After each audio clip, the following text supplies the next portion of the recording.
फिर सम्मान करके निषाद राज को विदा किया। वह चला तो सही, किंतु उसके हृदय में विरह का बड़ा भारी विषाद था। फिर श्री राम जी ने कोल, किरात, भील आदि वनवासी लोगों को लौटाया। वे सब जोहार जोहार कर वंदना कर करके लौटे। प्रभु श्री रामचंद्र जी, सीता जी और लक्ष्मण जी बड़ की छाया में बैठकर प्रियजन और परिवार के वियोग से दुखी हो रहे हैं। भरत जी के स्नेह, स्वभाव और सुंदर वाणी को बखान बखान कर वे प्रिय पत्नी सीता जी और छोटे भाई लक्ष्मण जी से कहने लगे। श्री रामचंद्र जी के ने प्रेम के वश होकर भरत जी के वचन, मन, कर्म की प्रीति तथा विश्वास को अपने श्रीमुख से वर्णन किया। उसमें पक्षी, पशु और जल की मछलियाँ, चित्रकूट के सभी चेतन और जड़ जीव उदास हो गए। श्री रघुनाथ जी की दशा देखकर देवताओं ने उन पर फूल बरसाकर अपनी घर घर की दशा कही, दुखड़ा सुनाया। प्रभु श्री रामचंद्र जी ने उन्हें प्रणाम करके आश्वासन दिया, तब वे प्रसन्न होकर चले। मन में जरा सा भी डर न रहा। छोटे भाई लक्ष्मण जी और सीता जी समेत प्रभु श्री रामचंद्र जी पर्णकुटी में ऐसे सुशोभित हो रहे हैं जैसे मानो वैराग्य, भक्ति और ज्ञान शरीर धारण करके सुशोभित हो रहे हो। मुनि, ब्राह्मण, गुरु वशिष्ठ जी, भरत जी और राजा जनक जी, सारा समाज श्री रामचंद्र जी के विरह में विहल है और प्रभु के गुण समूहों का मन में स्मरण करते हुए सब लोग मार्ग में चुपचाप चले जा रहे हैं। पहले दिन सब लोग यमुना जी उतरकर पार हुए। वह दिन बिना भोजन के ही बीत गया। दूसरा मुकाम गंगा जी उतरकर गंगा पार श्रृंगवेरपुर में हुआ। वहाँ राम सखा निषाद राज ने सब सुप्रबंध कर दिया।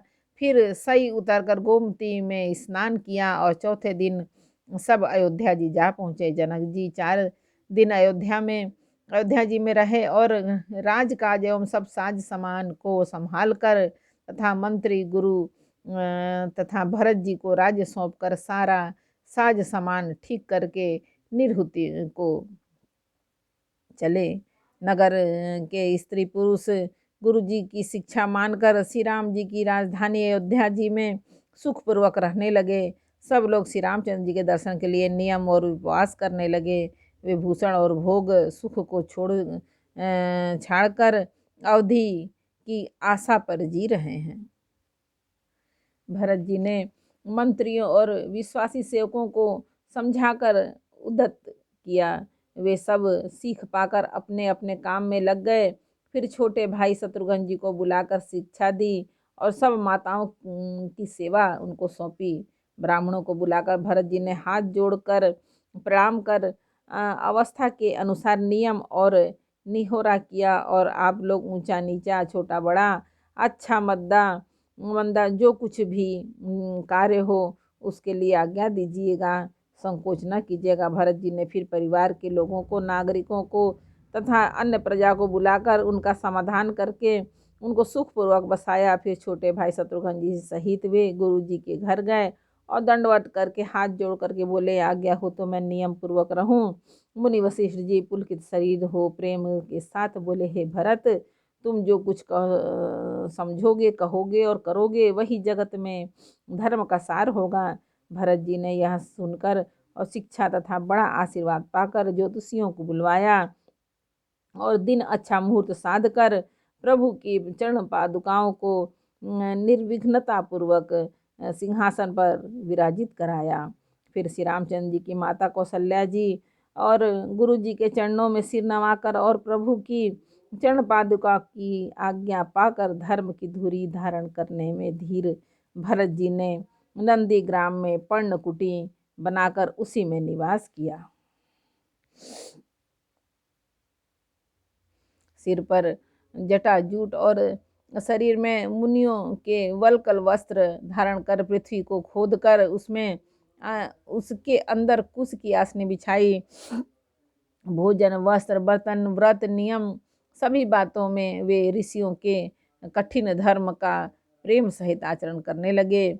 गहने, कपड़े और अनेकों प्रकार के भोग सुखों को मन और तन और वचन से तीर्ण तोड़कर प्रतिज्ञा करके त्याग दिया। जिस अयोध्या के राजा को देवराज इंद्र सिंहाते थे और जहाँ के राजा दशरथ जी की संपत्ति सुनकर कुबेर भी लजा जाते थे, उसी अयोध्यापुरी में भरत जी अनासक्त होकर इस प्रकार निवास कर रहे हैं जैसे चंपा के बाग में भौरा श्री रामचंद्र जी के प्रेमी बड़भागी पुरुष लक्ष्मी के विलास और वमन की भांति त्याग देते हैं, फिर उसकी ओर तकते भी नहीं।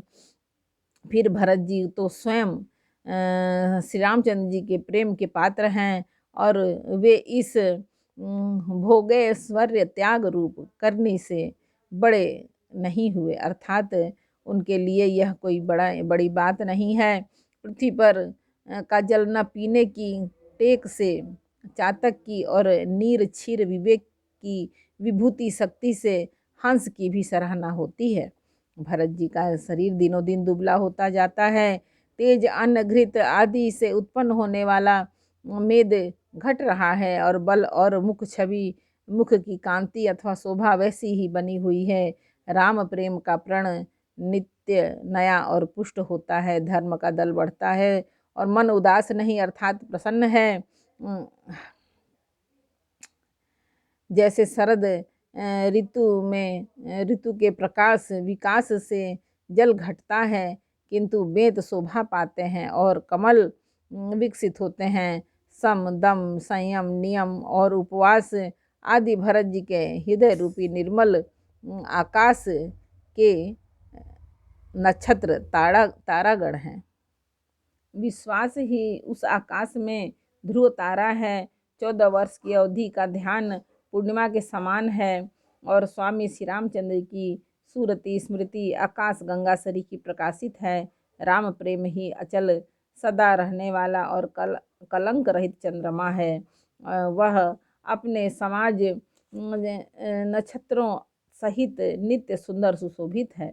भरत जी की रहनी समझ करनी भक्ति वैराग्य निर्मल गुण और ऐश्वर्य का वर्णन करने में सभी सुकवि सकुचाते हैं, क्योंकि वहाँ औरों की तो बात ही क्या है, स्वयं शेष गणेश और सरस्वती की भी पहुँच नहीं है। वे नित्य प्रति प्रभु की पादुकाओं का पूजन करते हैं। हृदय में प्रेम समाता नहीं है।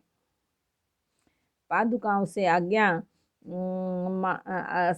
मांग कर वे बहुत सब प्रकार के राजकाज करते हैं। शरीर पुलकित है, हृदय में श्री सीताराम जी हैं, जीभ राम नाम जप रही है, नेत्रों में प्रेम का जल भरा है। लक्ष्मण जी श्री राम जी और सीता जी तो वन में बसते हैं, परंतु भरत जी घर ही में रहकर तप के द्वारा शरीर को कस रहे हैं। दोनों ओर की स्थिति समझकर सब लोग कहते हैं कि भरत जी सब प्रकार से सराहने योग्य हैं। उनके व्रत और नियम को सुनकर साधु संत भी सकुचा जाते हैं और उनकी स्थिति देखकर मुनिराज भी लज्जित होते हैं।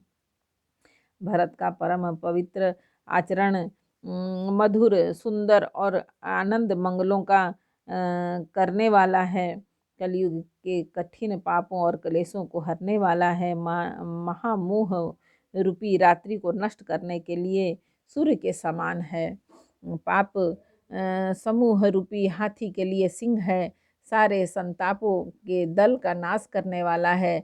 भक्ति को आनंद देने वाला और भव के भार का भंजन करने वाला तथा श्री राम प्रेम रूपी चंद्रमा का सार है। श्री सीताराम जी के प्रेम रूपी अमृत से परिपूर्ण भरत जी का जन्म यदि न होता तो मुनियों के मन को भी अगम यम नियम सम दम आदि कठिन व्रतों का आचरण कौन करता।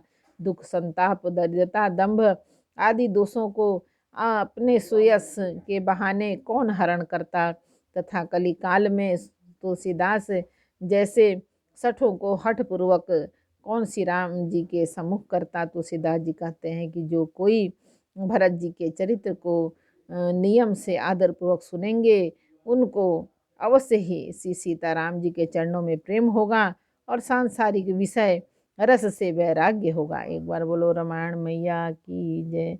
अध्याकांड का 2 समर्पयामि। जय श्री राम जानकी भवन पवन पुत्र हनुमान।